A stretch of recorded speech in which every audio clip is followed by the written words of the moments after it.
Here is another story for us to listen to.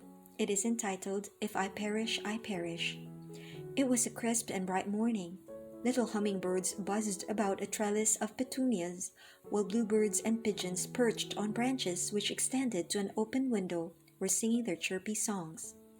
The purple and white sheer curtains that hung on silver rings and violet ropes swayed gently as the soft wind came in and out at its pleasure. It was no ordinary day. Esther was finally going to be crowned queen over the vast Persian Empire in place of Vashti, who had been banished and dethroned. The former spouse of the king had insulted the monarch when he had asked for her to appear before him and his most important officials during a high celebration years ago. Feeling proud and lofty, she succumbed to her vanity, and she had refused him. The king was humiliated and outraged, as were his top counselors, and so commenced the fall of the queen from her throne.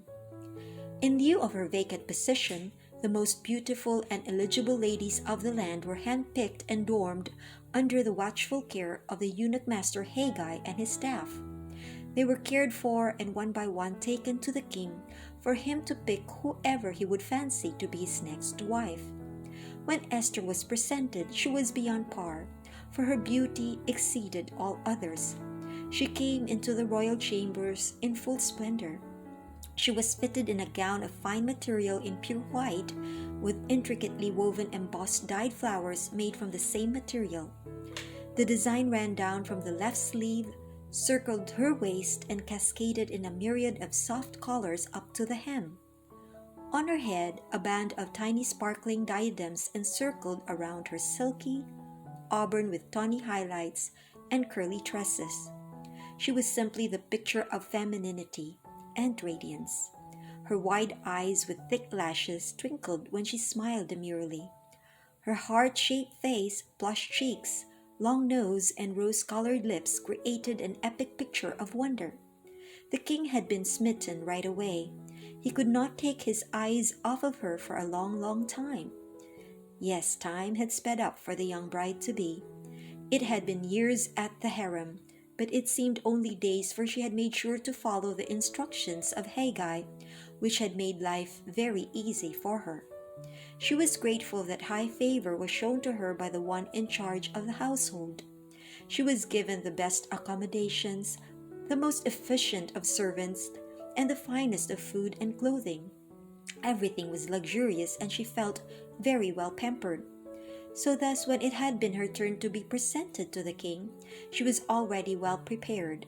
King Ahasuerus also had only been respectful, kind, and caring towards her, though she knew he was greatly feared for his fierce will and great power. He gave her his highest regard the moment she set foot into the inner court. To everyone, it was a very evident choice from the onset, as many at the palace admired Esther for her physical attributes as well as her warm personality. So the crown which was offered to her was not a thorough surprise. Everyone expected for her to take preeminence among the hundreds of elite maidens. On the day of her dawning, her coronation was as resplendent as the day she was presented to the king for the first time. She dropped on her knees to thank God for the blessings he had lavished upon her. She was a nobody, actually just an orphan, but she acknowledged that because of the Almighty's guidance, she had risen above her humble circumstance. Still reeling from the extravagant celebration of her wedding, she did not forget to remember where she came from. As she marveled at the gifts piled on her gilded couch, her heart brimmed with gratitude. It seemed just like yesterday, when her much older cousin took her as his charge when she was just a very young girl. She had lost both her parents at a very tender age. When her father Abihail passed away, Mordecai had been quick to take responsibility of her. Although she didn't have all she wanted growing up, to her she still had the best childhood, for her adoptive parent loved her and treated her as his own child. She had been taught so many things under his care and tutelage. She owed so much to her dear cousin, how he watched over her protectively as a father would his beloved child.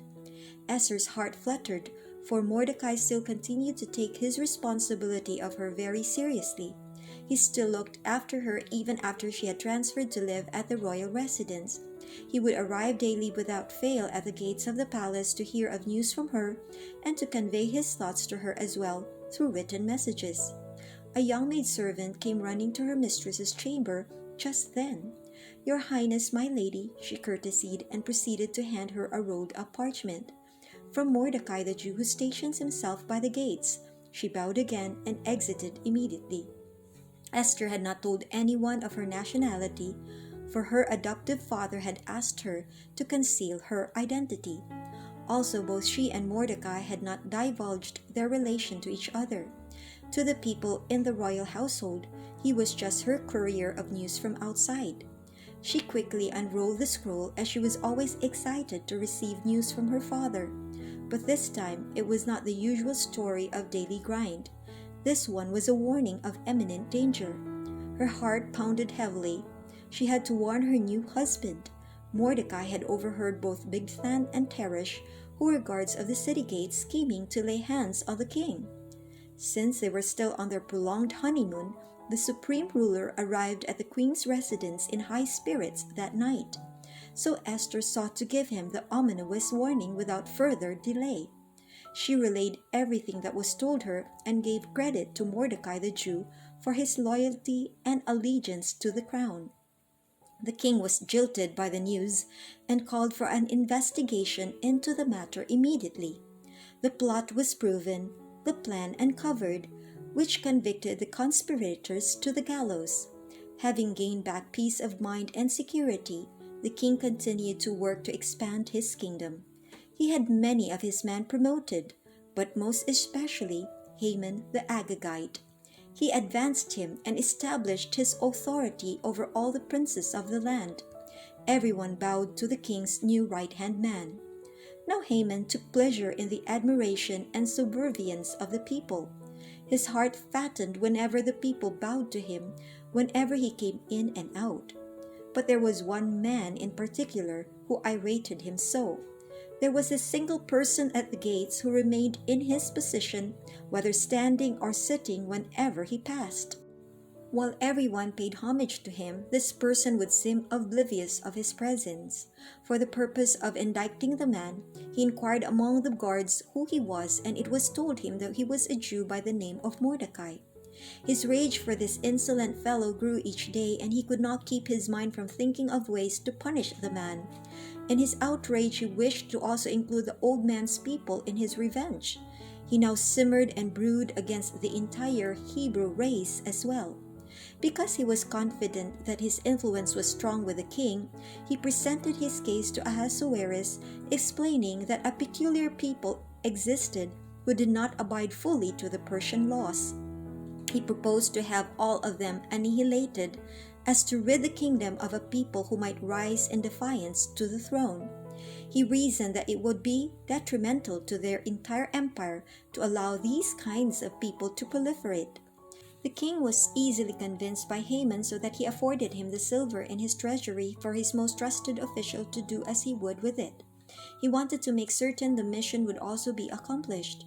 The presentation of Haman was so convincing, the monarch was as determined to rid his nation of any threat to his rule and reign. So it was that the king's scribe wrote down the edict, sealed with the royal signet, and announced far and wide. It was translated to every known tongue, and it proclaimed that all Jews, both young and old, male and female, were to be killed and destroyed on the 13th day, on the 12th month, the month of Adar. In one day, every one of this race were to be eliminated, as well as their possessions to be taken as plunder. The news hit like a suffocating smoke in every Jewish household. Everyone tore their clothes and sat on ashes. Not one person was left who did not weep, travail, or mourn deeply. Mordecai bore the biggest grunt of all. He knew that Haman had taken his defiance not to bow before any other god, statue, or human to heart. Guilt was heaped on Mordecai, and the burden of his people fell upon him greatly. He paced the palace gates in sackcloth, crying loudly and bitterly, as Esther watched him from her balcony. She was aghast at the sight of her father. He looked very sick, tired, and helpless. She knew that something terrible had happened.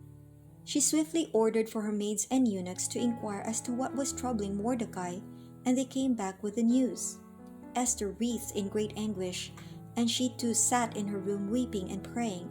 She then sent garments to cover her father, but he would not allow himself to be clothed. She again sent for her trusted attendant Hathach, and Mordecai disclosed to him every detail of Haman's plot to annihilate the Jews. He passed on the copy of the edict which had been issued from their city of Susa, and then he asked for the queen to plead to the king in behalf of their people.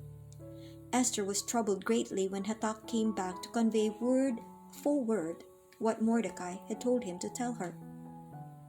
She asked for her eunuch once again to relate to her father that great danger would certainly come upon her, for anyone who approached the king unsummoned, even if she were queen, would be sentenced to death, unless the king would stretch out his royal scepter to pardon the intruder.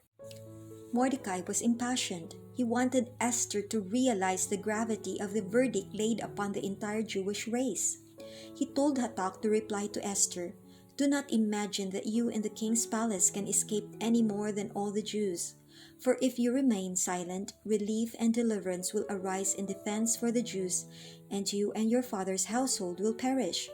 Who knows whether you have attained royalty for such a time as this?" Esther was cut to the heart. The truth burned and singed her. Yes, she must take courage and take up a stand. "If I perish, I perish," she announced loudly. "Go tell Mordecai to summon all the people to fast for 3 days. No food or water, and my maidens and I shall do the same. On the 3rd day, I shall approach my husband." On the 3rd day, Esther festooned herself with her best finery and mustered the courage to approach the inner court. King Ahasuerus was on his majestic throne just across the threshold and immediately spotted her. Her beauty was intoxicating to him at that moment. Esther seemed even more lovely to behold. He did not hesitate to stretch out the royal scepter to her, for he was overjoyed to see her after having not been with her for more than a month. "Up to half my kingdom I shall grant to you, my dearest. What is it you wish to request of me?" Esther then invited her husband to a banquet at her residence and asked for Haman to come as well. He quickly obliged. The king was excited to hear what the queen wanted to tell him, but that night she refrained from conveying the message to him and asked for the two of them to come again the next night and promised to divulge her request then. Haman was so proud of the favor afforded him by the royal couple that he bragged of his good fortune to his family and friends, but he confessed that his happiness was greatly hampered by the sight of Mordecai, who still refused to bow to him. They suggested for him to build gallows to hang his enemy in the morning, so he would dine in peace at the queen's house in the evening. So he took their advice and had builders work overtime to build the execution device. He was excited to have Mordecai hanged as soon, and so he hurried to the palace at first light. Just then, the king was just done going through the book of records, which chronicled all those who had done heroic feats. He had not been able to sleep, for his thoughts had bothered him all night. He realized he had not commended Mordecai for the report he gave in regards to those who had wished to assassinate him. So when Haman came in, he asked him what he would do to honor a man who had pleased the king so. Haman thought the king wanted to exalt him, so he reiterated all that he wished would be done to him. But to his dismay, the king then asked for him to do all that he had suggested to be done for Mordecai. Haman was greatly humiliated, as he ordered for his enemy to be clothed in the royal robes from the king's own wardrobe and a crown to be put on his head, while he himself sat Mordecai on the king's own horse and led him out to the streets while proclaiming throughout the town square, "This is what is done to the one the king wishes to honor." Haman was enraged when he went home to prepare for his dinner invitation. His entire family sympathized with his misfortune with Mordecai. They saw it as a bad omen, for the Jews were known to have a God who fought for them. Haman had not enough time to think through for soon it was already also time to attend the queen's dinner. After they have had some wine to start with, the king again asked his wife for what she desired from him, and that was when Esther poured to the king what Haman intended to do to her and her people. Haman's eyes grew wide in horror. He did not know that the queen was of Jewish descent. He was alarmed when he saw the king so angered. While the monarch pounded his fist on the table and turned to vent his anger out in the garden, Haman plunged himself at the queen to plead for his life. The king returned in time to witness the scene of Haman looking like he was assaulting his wife, so that he was all the more enraged. He ordered his soldiers to arrest Haman. Harbona, one of the king's eunuchs, then spoke about the gallows Haman had thought to hang Mordecai at. Without hesitation, the king ordered for his discounted official to be executed at the gallows he himself had built. Mordecai was promoted to take the place of Haman as the highest official next to the king. Mordecai then sent out a counter-edict. On the day the Jews were to be destroyed, a royal permission allowing for them to take up arms and defend themselves proved to their advantage. Not one Hebrew soul perished, but they were able to get rid of their enemies instead. 75,000 of those who opposed them died that day. Mordecai's humility and trust in the Lord had won him such a great victory. All of his enemies' wealth were handed to him, and he was greatly exalted. He was feared by everyone in the land. Esther, on the other hand, was thankful that God had given her the courage to stand up in faith, and he had not failed her or her people. So it was that, though she faced great peril, Esther's courageous decision to trust in God implicitly had helped save her people from a great catastrophe. We now have reached the end of our story. Thank you for listening, and until next time, God bless you.